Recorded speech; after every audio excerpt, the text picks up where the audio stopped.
नमस्कार। आज हम बात करेंगे भारतीय संविधान में कुल कितने भाग हैं तथा वो किस अनुच्छेद में उल्लिखित हैं। ये ऐसे टॉपिक हैं जो हमारे एग्जाम के लिए, आने वाले किसी भी एग्जाम के लिए अत्यंत महत्वपूर्ण साबित होंगे। इसमें पूछा जाता है कि नागरिकता, मान लीजिए प्रश्न पूछ लिया गया, भारतीय संविधान में नागरिकता शब्द का उल्लेख किस भाग के अंतर्गत है। तो इसी प्रकार से प्रश्न पूछे जाएंगे।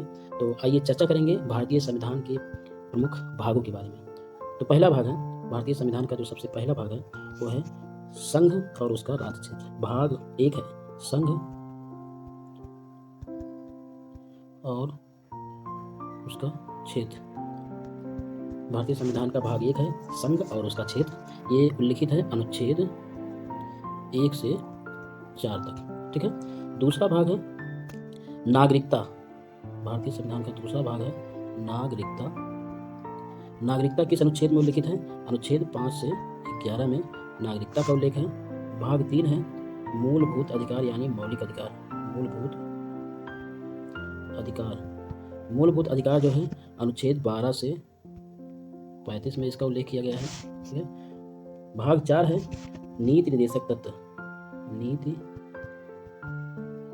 निर्देशक तत्व भाग 4 है और इसका उल्लेख अनुच्छेद 36 से 51 में किया गया है। नीति निर्देशक तत्व का उल्लेख भाग 4 में और अनुच्छेद 36 से 51 में किया गया है। भाग 5 है, इसी में भाग 4 का है। भाग 4 का है मूल कर्तव्य।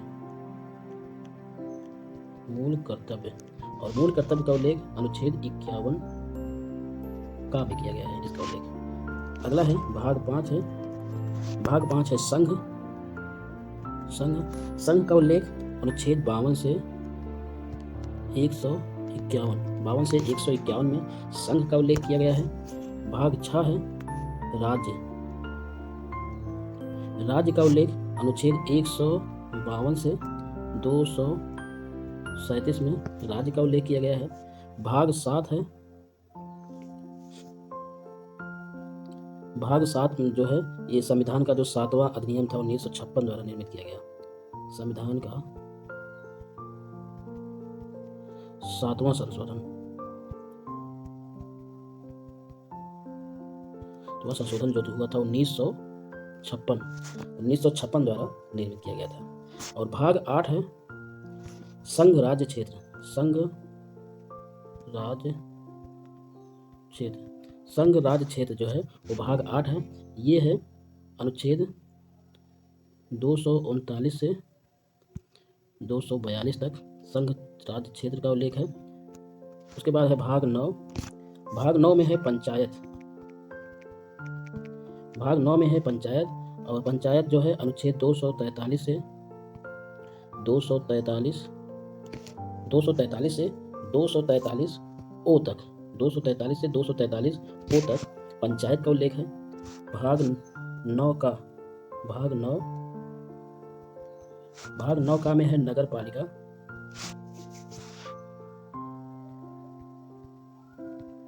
भाग 9 का में है नगर पालिका और इसका उल्लेख है, नगर पालिका का उल्लेख है 243 पी से 243 जड जी तक। 243 पी से 243 जड जी तक नगर पालिका का उल्लेख है। ठीक है। अगला है भाग 10। भाग 10 पे है अनुसूचित जाति और जनजाति क्षेत्र और जनजाति। अनुसूचित जाति और जनजाति क्षेत्र का उल्लेख भाग 10 में है और 21 अनुच्छेद में है। अनुच्छेद 244 से 244 है। 244 ए तक अनुसूचित जाति और जनजाति क्षेत्र का उल्लेख है। ठीक है। भाग 11 है संघ और राज्यों के मध्य संबंध। संघ और राज्यों के बीच जो है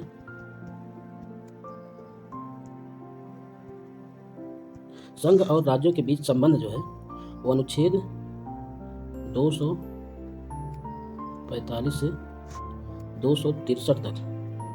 संघ और राज्यों के बीच संबंध का उल्लेख अनुच्छेद 245 से 263 तक किया गया है। अगला भाग है भाग 12। भाग 12 में वित्त, संपत्ति, संविदाएं और वित्त, संपत्ति, संविदाएं और वाद का उल्लेख किया गया है। ठीक है, वित्त, संपत्ति, संविदाएं और वाद का उल्लेख भाग 12 में किया गया है। और ये जो है अनुच्छेद किस अनुच्छेद में उल्लिखित है? अनुच्छेद 264 से 300 ए तक, 264 से 300 ए तक वित्त, संपत्ति, संविदाएं और वाद का उल्लेख किया गया है। अगला है भाग 13।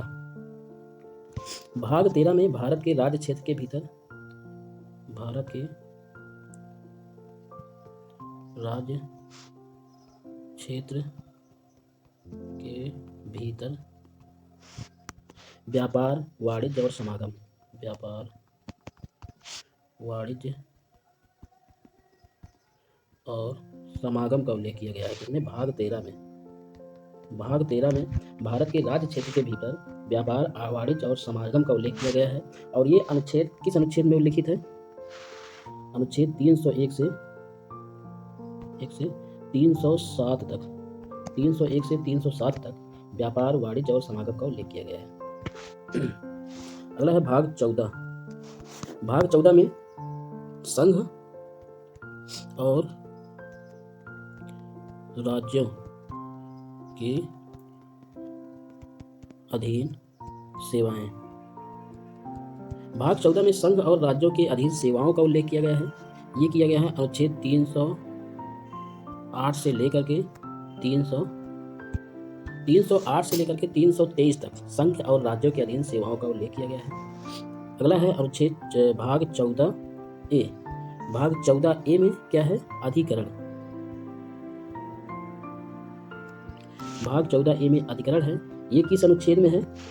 अनुच्छेद 323 ए से 323 बी तक, 323 ए से लेकर 323 बी तक अधिकरण का उल्लेख है। अगला है भाग 15। भाग 15 में निर्वाचन का उल्लेख किया गया है। निर्वाचन का उल्लेख किया गया है। और निर्वाचन जो है अनुच्छेद 324 से 329 ए तक निर्वाचन का उल्लेख किया गया है। तो इसके पश्चात है भाग 16। भाग 16 में कुछ वर्गों के लिए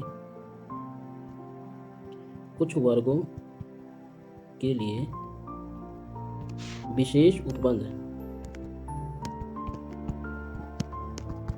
भाग 16 में कुछ वर्गों के लिए विशेष उपबंध का उल्लेख किया गया है। और एक किस अनुच्छेद में उल्लिखित है? अनुच्छेद 330 से अनुच्छेद 342 तक, अनुच्छेद 330 से 342 तक कुछ वर्गों के लिए विशेष उपबंध का उल्लेख किया गया है भाग 16 में। अगला है भाग 17। भाग 17 में राजभाषा का उल्लेख किया गया है। राजभाषा का उल्लेख किया गया है। राजभाषा का उल्लेख अनुच्छेद 343 से 351 तक राजभाषा का उल्लेख किया गया है। अगला है भाग 18। भाग 18 में आपात उपबंध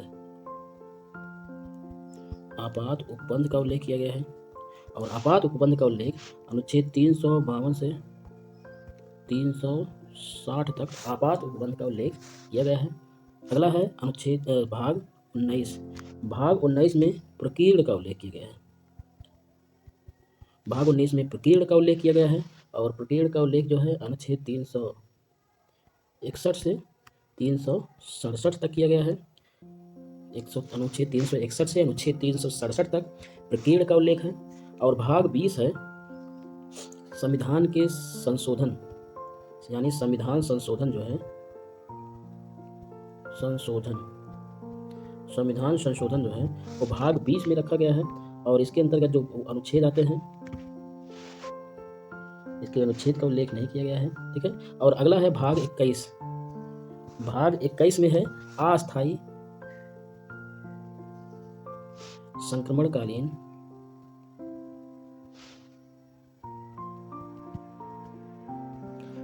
और विशेष उपबंध।